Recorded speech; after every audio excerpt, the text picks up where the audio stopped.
Hi, I am Emily Clevenger, and my presentation is on communicating for the common good. So what does it mean to communicate for the common good? Well, throughout my presentation, I'm first going to go through what is communication and what is the common good. And then secondly, I'm going to work into how does communication and the common good work together, specifically in the context of poverty for the case of this presentation. So what is communication? While unable to bring together one perfect, cohesive definition, very broadly, communication is a process by which information is transmitted. I chose to add some images to try to showcase different ways that communication is achieved. So the photograph on the far left is what I'm doing right now. It's an example of verbal communication. The photograph in the middle is a hodgepodge of different symbols that do also transmit some type of information from one person or one object to another. And lastly, the photograph on the far right is an example of nonverbal communication, where if somebody smiles, it communicates that maybe somebody is happy or joyful. Next, what is the common good? So according to dictionary.com, the common good is the benefits or interests of all. So I just use this photograph of a large amount of people together for the common good. So what does it mean to communicate for the common good? Well, it means that we communicate in a way that benefits all listeners. And so while what one says is important, so is how it is said.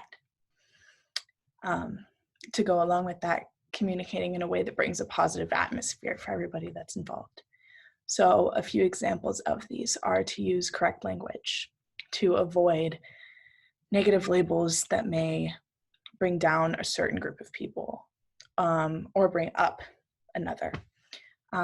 Another example is to understand the circumstances. So whether one is communicating to one other person or like the president or doctors have been doing lately, where they are communicating to many, whether that's on TV, through a newspaper, or even through the radio. And lastly, an example is to know your audience. So is somebody communicating to their best friend that they've known for 10 years, or they're communicating to somebody that they just passed by on the street?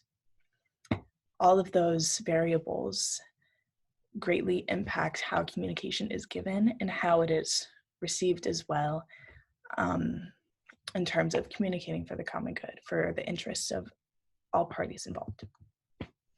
So now in the context of poverty. From dictionary.com, the definition of poverty is the state of being inferior in quality or insufficient in amount. And I chose this definition over others because others focused solely on poverty in terms of financial needs. But poverty is much larger than just having less amount of money than another. So in terms of communicating for the common good in this context, difference becomes very important, and understanding that everybody that is impoverished is different while still facing the same issue, essentially.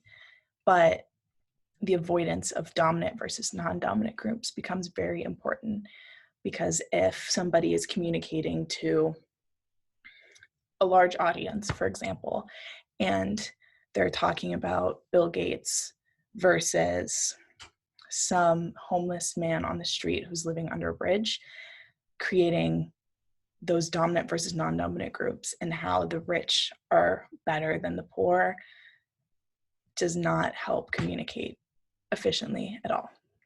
So there are different ways of communicating also in context of poverty. One way is to communicate in a way that helps those that are impoverished without treating them differently. And we saw an example of this from Reverend Faith Fowler from the sermon that we had to listen to for class, where she worked to help these impoverished people, but not make them feel less than her, which is very important. And another example is to simply bring awareness to poverty, which is what Matthew Desmond did in our book Evicted that we read, as well as Mark Stokes, who was the main person that the article was written about, who is a college student and is struggling because of COVID-19 and housing. How does a Christian worldview enter communicating for the common good? Well, the Christian worldview strives for the overall likeness of Jesus, and Jesus greatly strived toward communicating for the common good. And Christianity follows the belief in eternal afterlife in heaven, and this is their common good that they're all aiming for, working toward, and striving for. And so the biggest form of communication that Christians participate in is that of verbal teaching of the gospel, along with the importance Jesus plays in our lives. So the main way that we see Christians communicating for the common good is through verbal communication, whether that is you go to church on a Sunday morning and there's a pastor speaking up right verbally in front of you. But lately we've been focusing on different ways. So nonverbals through social media and how we can all communicate together for the common good, specifically in this time of coronavirus that we're in. And so a Christian worldview enters into communication for the common good through a system of beliefs and values. Christians strive to focus on the similarities rather than differences, where we can all come together for the same purpose to glorify God and ultimately end up with our Father. And how does a liberal arts education inform your future ability to communicate for the common good? Well, the liberal arts education focuses on the importance of being well-rounded in understanding, and this plays a huge role, where this education informs my ability to communicate for the common good in a sense that when there is more communication happening, we have the ability to accurately engage in such a conversation with meaningful responses. To expand on this liberal arts education, it gives us the ability to communicate for the common good through having had a liberal arts education, allows for one, have knowledge of communication skills in order to engage in the conversation. 2, have at least a sliver of knowledge on a topic. 3, understand sometimes what is needed for the common good may not be along the lines of what one may personally feel. And 4, have respect for others' areas of specialty. Now to relate this to our book, Evicted, that we read. The way that it shaped how I personally saw individuals or group stories was that it showed that everybody's story is different. While every character was suffering poverty in this story, everybody's story was still different, whether that was how they got into poverty and how they got out as well. In terms of life experience, this book showed me that eviction is not caused by one common denominator. It's not simply caused by not having enough money, but there are many causes that can lead someone to become evicted.